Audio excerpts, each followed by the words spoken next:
Une offensive militaire menée contre les guérillas responsables des attaques de ces derniers jours. C'est en ces termes que les autorités colombiennes ont qualifié l'opération Sultana, lancée vendredi contre le terrorisme et la criminalité.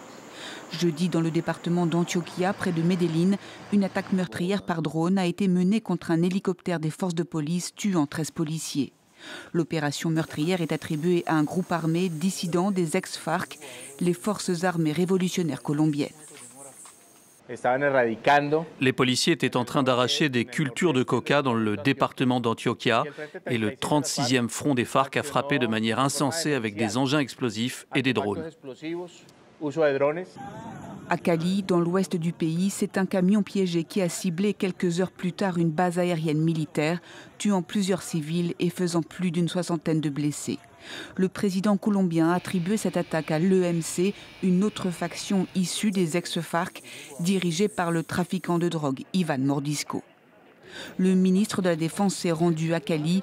Une nouvelle fois, il a dénoncé ces actes sanglants qu'il qualifie de terrorisme.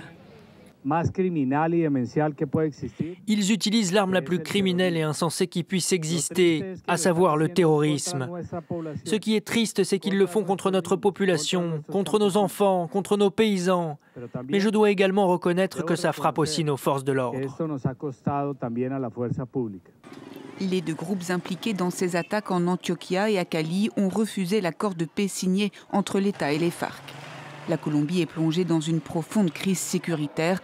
À un an de la présidentielle, le candidat favori de la droite, Miguel Uribe, est décédé début août des suites d'un attentat perpétré en juin dernier.